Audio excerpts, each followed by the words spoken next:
అందరికీ హాయ్ అండి. మామిడి పళ్ళుతో ఇలా రసాయనం చేసుకొని తిన్నారంటే చిన్నపిల్లల నుండి పెద్దవాళ్ళు కూడా చాలా ఇష్టపడి తింటారు.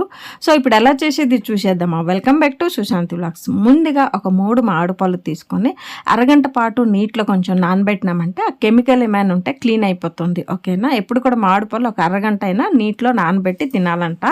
అప్పుడే మనకి కెమికల్ మన ఒంటికి రాకుండా క్లీన్ అయిపోతుంది.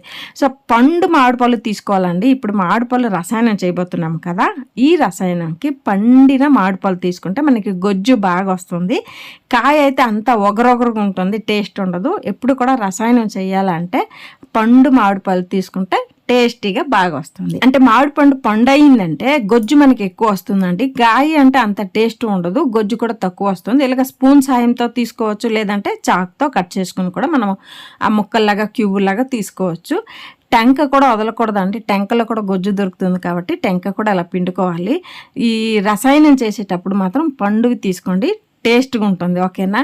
ఇలా చేసి ఇచ్చినారంటే చిన్నపిల్లలు కూడా ఖుషీగా తింటారండి, అంతా బాగుంటుంది. ఇలాగ అన్నీ తీసిన తర్వాత మిక్సీ జార్లో మనం తీసుకున్న పలుపులన్నీ వేసుకోవాలి. దాంతోపాటు ఒక అరకప్పు పచ్చి కొబ్బరి తురుము వేసుకోవాలి. చేసేది టేస్ట్కి రావాలంటే కొబ్బరి తురుము వేసినామంటే ఇంకా సూపర్ అనమాట. ఇందులో బెల్లము 2 నుండి 3 టేబుల్ స్పూన్ వేసుకోవచ్చు. మీరు స్వీట్ ఎక్కువ అంటే 3 టేబుల్ స్పూన్ వేసుకోండి, లేదా కరెక్ట్గా ఉండాలంటే 2 టేబుల్ స్పూన్ వేసుకుంటే కరెక్ట్గా ఉంటుంది. ఏలక్క ఒక 3 వేసుకున్నామంటే టేస్ట్తో పాటు ఫ్లేవర్ కూడా చాలా బాగుంటుంది. ఈ పేస్ట్ చూస్తే నాకు మా పిల్లలు చిన్నపిల్లప్పుడు సిరిలాక్ పట్టి వాళ్ళం కదా, అది గుర్తుకొచ్చింది. ఇప్పుడు ఒక సర్వింగ్ బౌల్లో వేసుకొని దీంతో పాటు చపాతీ, ఇడ్లీ, దోశ ఏది తిన్నా కూడా చాలా టేస్ట్గా ఉంటుంది. లేదంటే ప్లెయిన్గా ఒక బౌల్లో వేసుకుని స్పూన్ తోటి తిన్నా కూడా చాలా టేస్ట్గా ఉంటుందండి.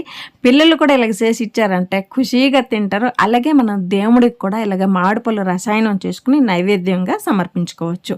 కొన్నిసార్లు మనం మామిడిపళ్ళు తెచ్చేటప్పుడు పుల్లగా ఉంటుంది, మనం తినలేక కొన్ని జల్లేస్తుంటాం కదా.